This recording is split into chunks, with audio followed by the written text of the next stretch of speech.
So pag maraming bida, lahat normal. Yeah.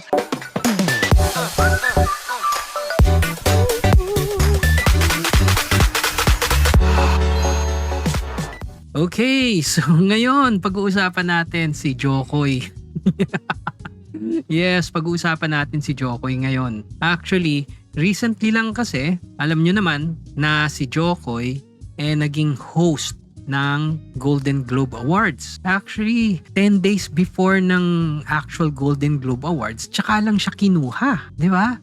So, Jokoy has less than 10 days para maayos yung kanyang script, maayos yung the whole hosting yan. Honestly, nung pinapanood ko yung Golden Globe, ayos naman actually. Well, alam mo yon, yung the usual hosting. And yun, actually halos lahat naman kasi talaga inaabangan on how Jokoy will be performing or hosting, yung performance niya sa hosting, di ba? So, personally sa akin okay yung yung performance niya sa Golden Globe Awards, which actually garnered pa nga yung sa, I don't know if it's the effect of Jokoy, pero mas tumaas ang ratings ng Golden Globe Awards because alam nila na si Jokoy ang mag-host. So talagang, alam mo yun, talagang massive yung nangyari, di ba? Pero after that, yung after effect nun, nako, ang daming maririnig kayo ng comments about yun, marami kayong maririnig na comments na worst host, masyado daw stiff, masyado daw brutal. Yeah, actually sa totoo naman, you can't satisfy everyone. Comments, reactions will be there. Yeah, even this one, this is my reaction to that one. Hindi ko naman sinasabi na super pro ako sa aking mga comments on this one, pero a hosting is a hosting is a hosting.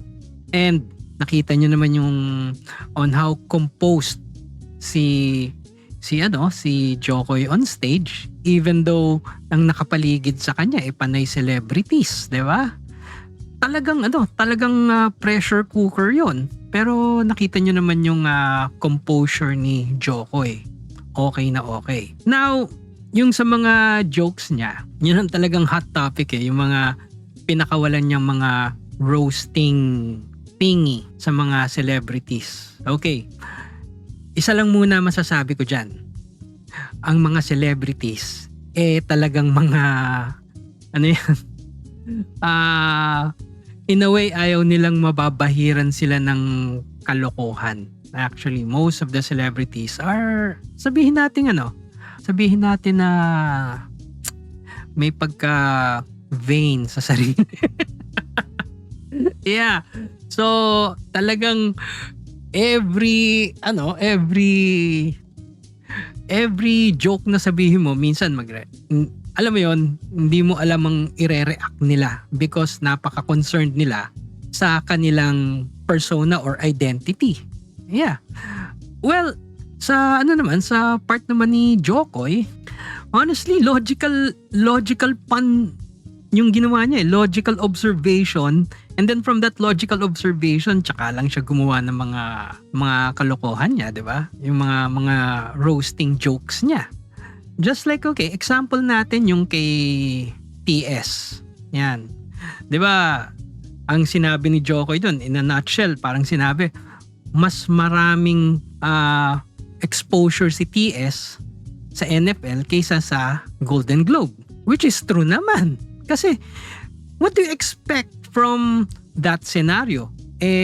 Etong Golden Globe, star-studded. Yung NFL naman, kokonti lang talaga yung mga stars doon, maliban sa mga athletes, di ba? So, pag may stars doon, syempre, panay focus doon. Pero, dito, obviously, hindi ka bida, di ba? Maraming bida. So, pag maraming bida, lahat normal. Yeah. So, yun yung parang parang ba't ako magsisympathize, 'di ba? Ba't ka magsisympathize doon?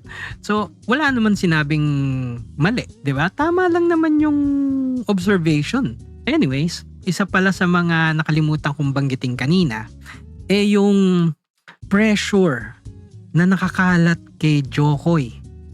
Kasi nakapaligid sa kanya panay celebrities, panay A-lister, B-lister, talagang mga top-notch actors and actresses. Okay. So, pag yan ang mga paligid sa'yo, expect mo hindi naman formal lang tamang term dun eh. Parang ingat sila sa magiging outcome ng reputation nila. So, yung mga roasting, parang it's their last of their likes. Yeah. So, nakita nyo yung mga ibang reaction, di ba? Hindi masyadong maganda. Ngayon, pero kung sa normal audience na katulad natin, sa akin okay eh. Okay yung mga execution niya. Hindi ko sinasabing perfect, pero okay yung execution niya ni Jokoy.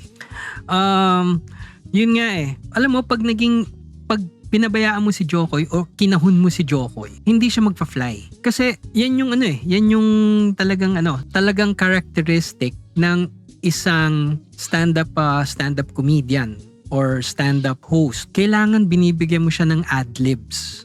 Yan. Talagang bigyan mo siya ng leeway para to do his job. Kasi pansinin niyo kung dekahon talaga the whole scenario, napaka-boring yan. Totoo 'yon. Pag kinahon mo yan. Yeah, actually walang pinagkaiba yan sa mga ibang noontime shows natin, 'di ba? Parang yung iba talagang pilit na kinakahon yung pati yung mga jokes, kinakahon eh. Pero kung nakikita mong natural and free flow yung mga jokes, talagang magiging top rating ka. Kasi talagang pinabayaan mo sila eh. Alam mo yun, yung talagang napaka-organic nung stint na yon. Although syempre guided ng script or may bullet points, pero hindi siya talaga to the word. Yun ang maganda nun eh. Hindi siya yung to the word. Meron siyang ad-libs na kasama. Yan. So what do we learn from this situation? Okay. Number 1, you can't please everybody. Pero number 2, ang pinakamagandang nangyari naman dito is that Jokoy has proven himself that he is good in hosting. No matter kung anong sinasabi ng mga tao dyan, no matter kung anong mga reactions, the mere fact that he captured twice the number of audience na nanonood ng Golden Globe means a lot. That means matunog ang pangalan ni Jokoy. Yes, hooray for Filipinos! Yeah!